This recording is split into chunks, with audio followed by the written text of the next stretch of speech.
Donc voilà, l'amortisseur a été remonté, le ressort d'amortisseur a été remonté.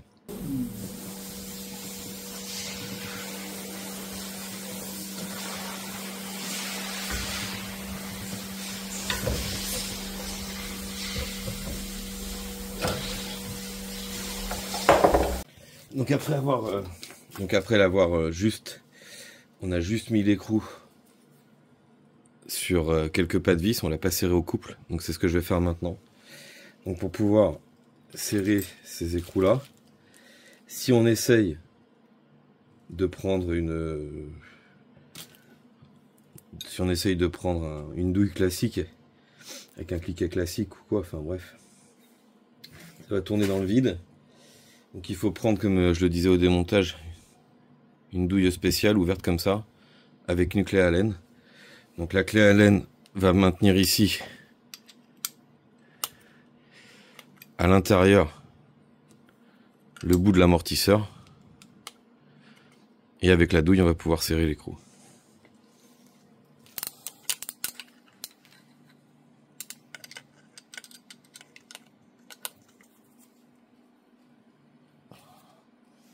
Ça commence à être dur. Je me suis mis dans l'étau pour finir de le serrer, pour essayer en tout cas.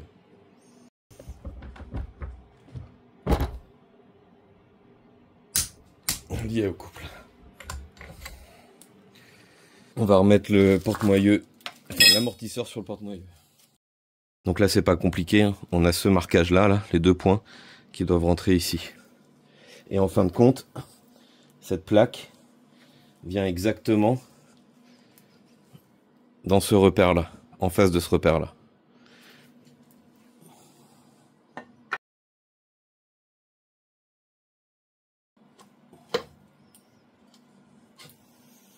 Alors, une fois qu'il est écarté, ça rentre vraiment tout seul.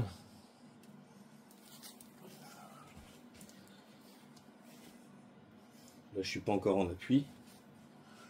Je suis pas bien en même temps. Voilà, tout petit peu. Bon. Ça maintenant, hop là, je le fais sauter. Et puis il n'y aura plus qu'à serrer ici. Donc là on est bien pile en face du marquage.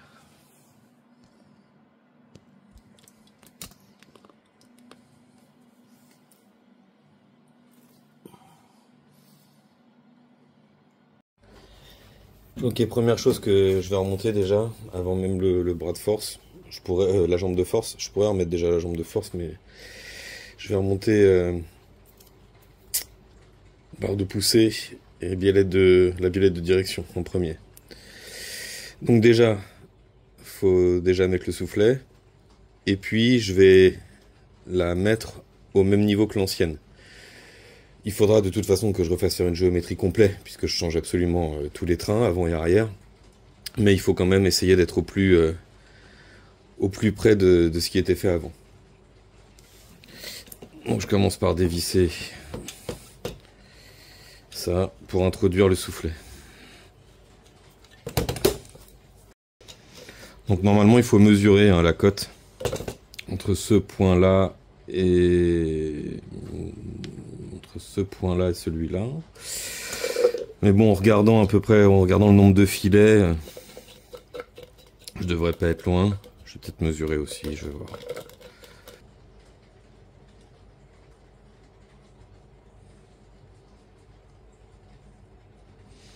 Voilà, je serai pas mal comme ça. Là c'est serré 40 newtons je crois.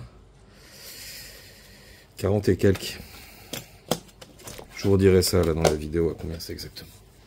Ok, on va maintenant la remonter. Mais avant de la remonter, je vais graisser la crémaillère. Et puis là je vais mettre un petit coup de nettoyage.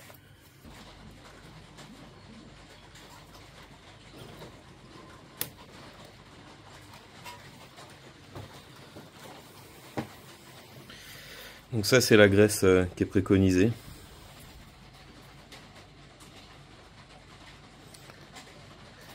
Pour la crémaillère.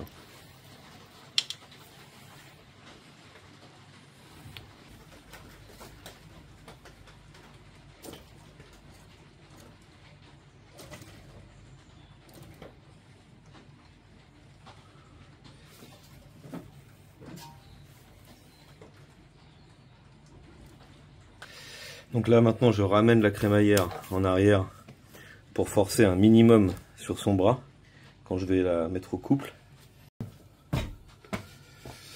Donc voilà le genre d'outil qu'il faut. C'est du 38 de mémoire.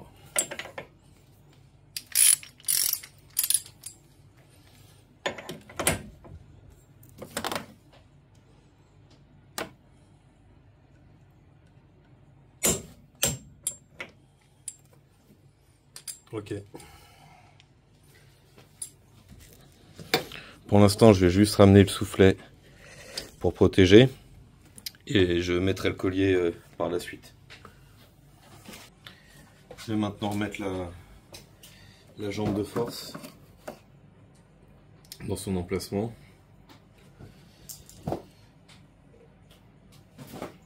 Alors avec le roulement et le pivot de fusée, ça fait un certain poids.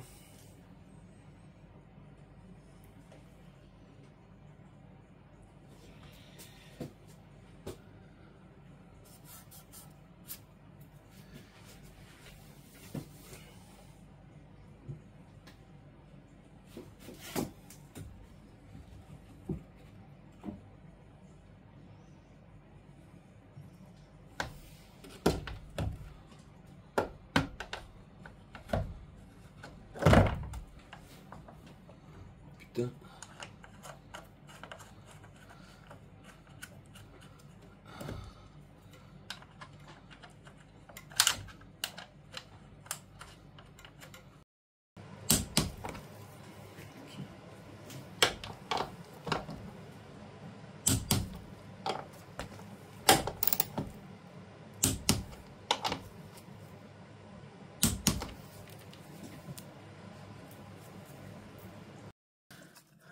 Un petit cache-poussière.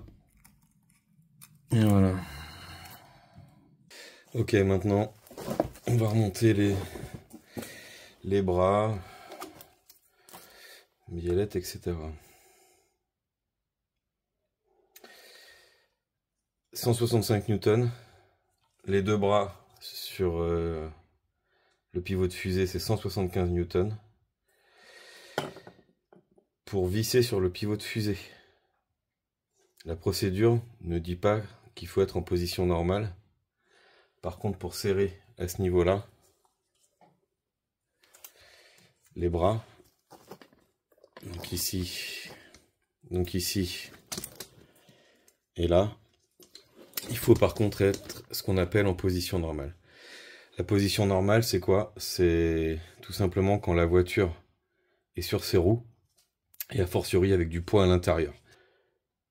Donc, moi, à chaque fois que j'ai eu l'occasion de remonter seul ou avec quelqu'un des éléments qui nécessitaient d'être en position normale, on a pris la hauteur de caisse non chargée quand la voiture était posée. Si on n'y a pas pensé avant de tout démonter, parce qu'on était très pressé, en gros comme moi ce que j'ai fait pour cette voiture, ce qu'on peut faire, parce que de toute façon on n'a plus le choix, c'est quand on lève les pivots de fusée avec un cric, en gros au moment où la voiture se soulève, donc se soulève des chandelles ou du pont, bah, c'est que vous arrivez en position normale, vous êtes au maximum. Donc celle-ci, elle est environ à 44 cm en position normale entre le centre, entre le centre du roulement et le haut ici dans l'axe le haut du passage de roue.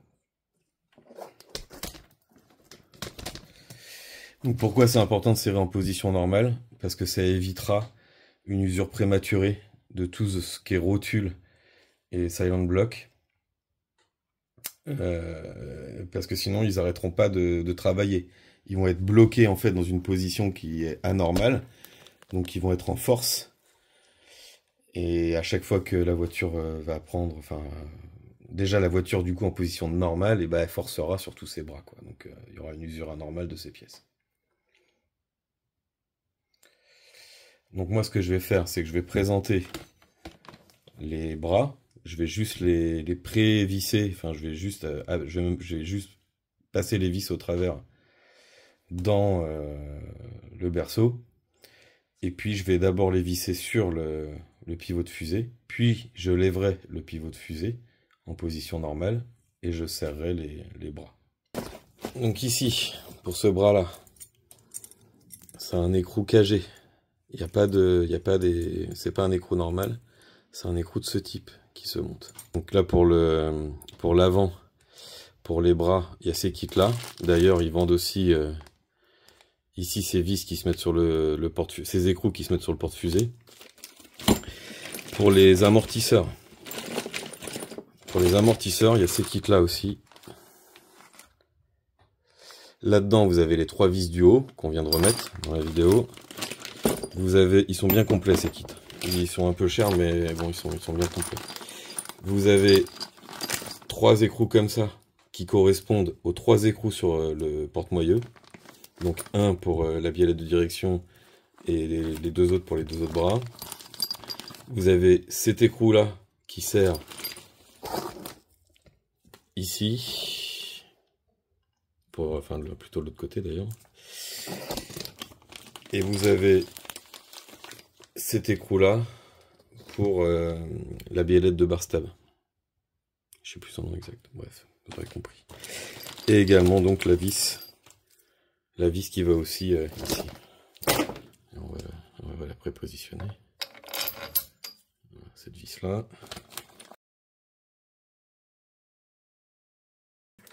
Voilà, donc c'est vraiment histoire de le présenter.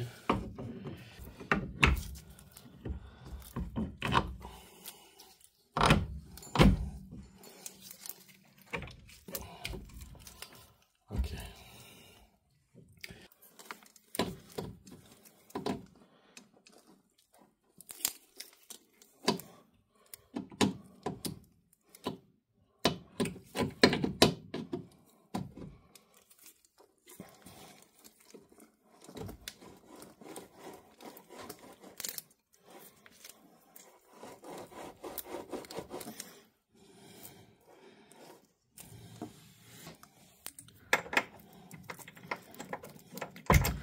Donc oui, ne mettez pas la biellette de direction avant d'avoir mis cette vis là, parce que sinon ça va vous emmerder. Voilà. Ok.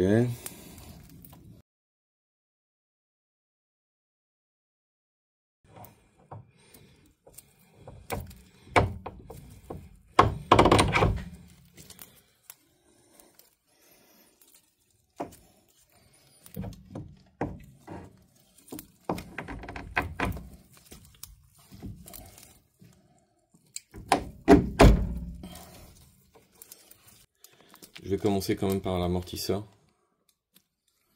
Je vais commencer par cette vis là. Donc ici, on est à 64 newtons. Donc ça doit se mettre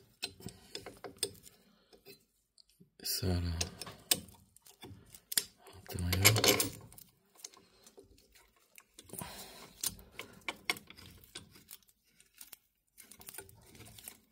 Attends, ça passe juste dedans cette merde.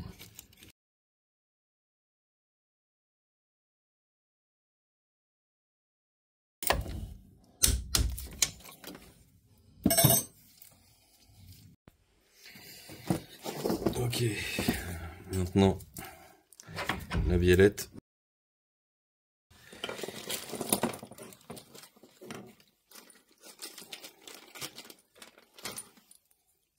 Donc là on l'approche avec le torx et clé. Et ensuite pour la mettre au couple, on n'est pas obligé de tenir le torx parce qu'une fois qu'on a bien serré, ça maintient assez pour qu'on puisse mettre au couple sans que l'ensemble tourne, heureusement. Ok, ça commence à être bien dur. Je serre bien à la main.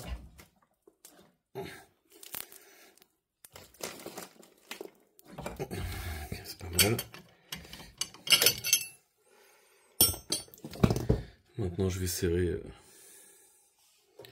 à la dynamo. Donc là quand je vais serrer à la dynamo, et vous l'avez déjà vu là quand j'ai commencé à forcer,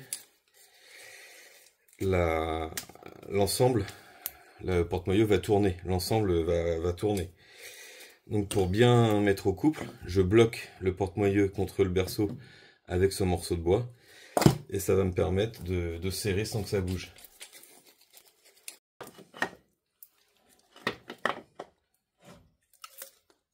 Ok. Il est bien coincé.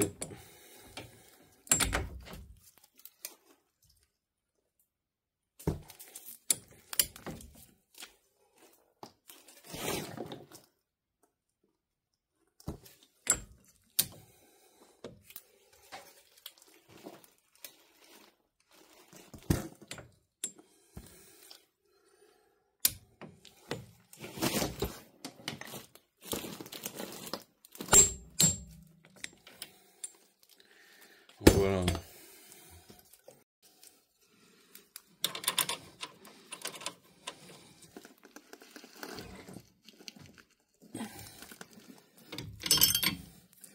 On va voir si j'arrive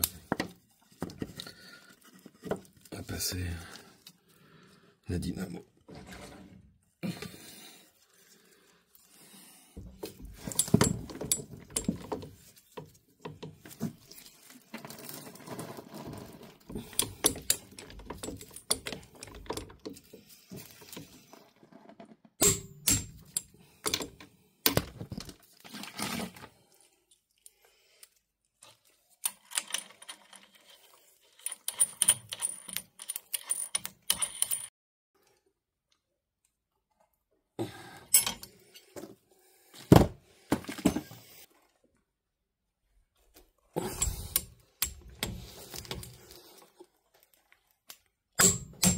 Ok, bon bah voilà, bonne chose de faite. Ok, on va maintenant mettre donc la voiture en position normale. Alors pour ça, j'utilise évidemment un cric.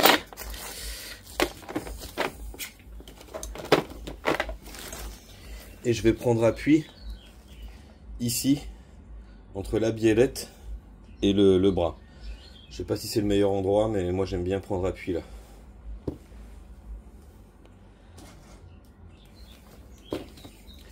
Pour prendre appui ici, évidemment mon cric, il ira pas. Donc, enfin, la surface du cric est trop large. Donc j'ai pris, je me suis coupé ces petits morceaux de bois pour pouvoir le faire.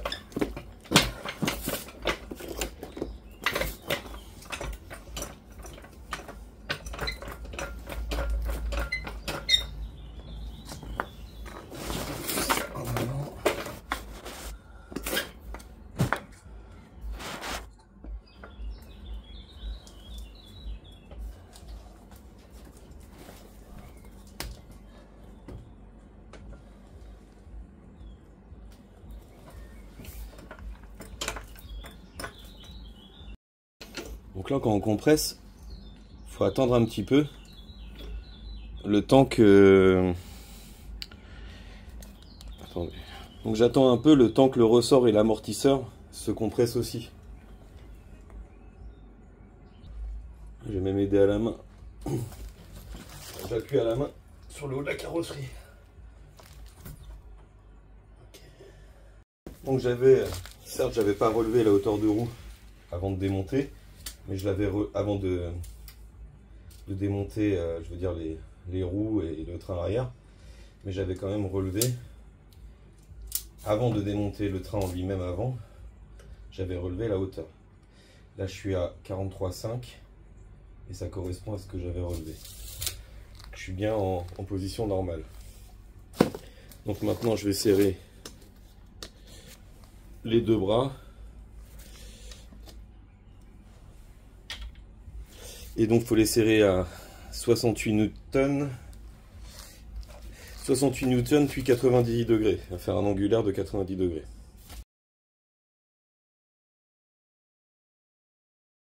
Ok, donc 90 degrés. Donc je note, je me fais un repère.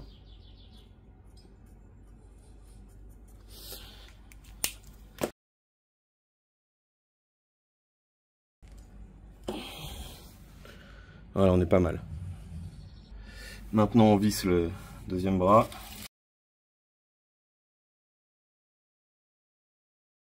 Pareil, c'est 68 newtons, 90 degrés.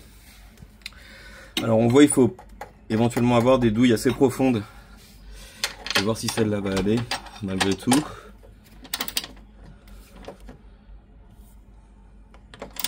Ça a l'air d'aller.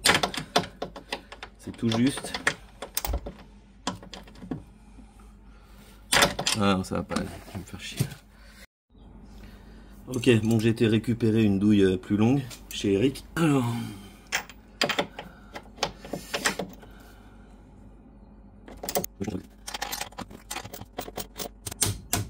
Ok.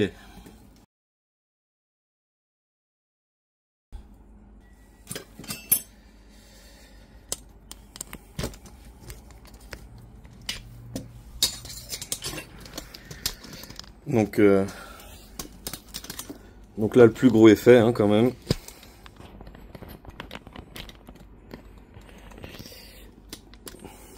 Je redescends avec le cric.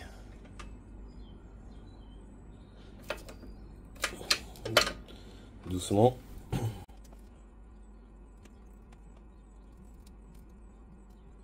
Voilà. Je vais remettre maintenant la protection en tôle. Donc voilà, nettoyer, repeinte. Alors pour ce qui est des vis, là les vis, il a indiqué sur la procédure qu'il faut les remplacer. Bon alors franchement, a priori elles sont enrobées, donc avec de l'octite, il faut les remplacer. Donc autant je veux bien sur des freins, dans les organes moteurs, etc. remplacer des vis quand c'est indiqué. Mais là franchement, je remets de la loctite et ça ira bien. Après chacun fait comme il veut. Donc pareil, j'ai nettoyé les vis et je leur ai mis un coup de frais.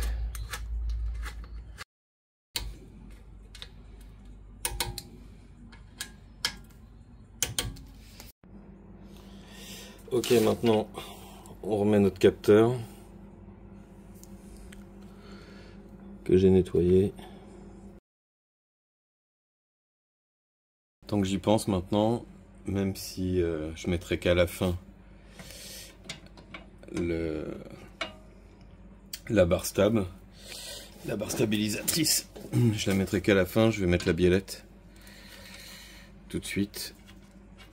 Donc c'est 58 newtons.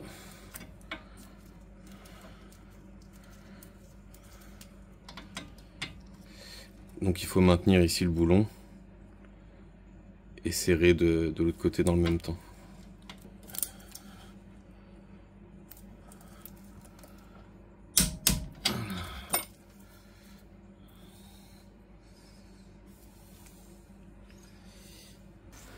Je vais maintenant venir mettre le disque.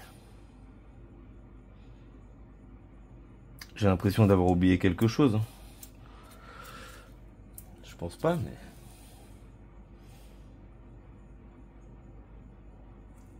j'ai l'impression.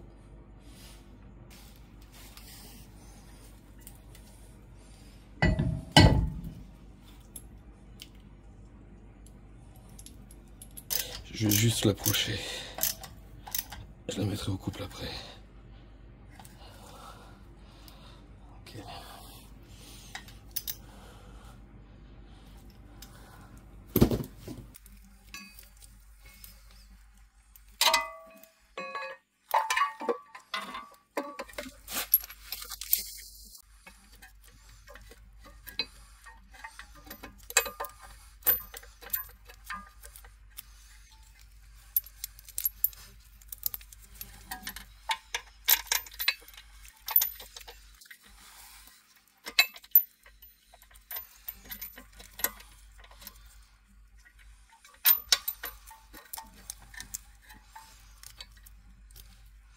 ...110 newtons.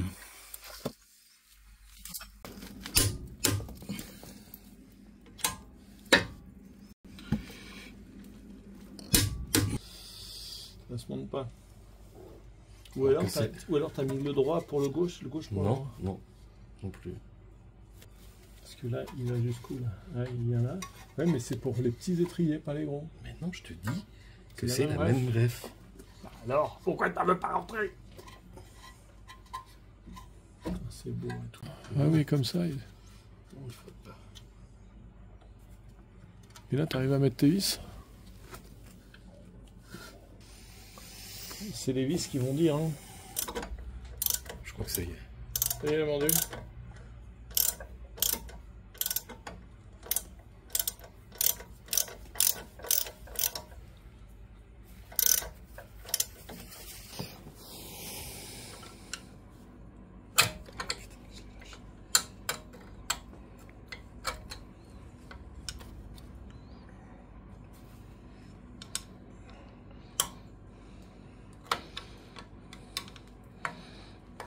Voilà.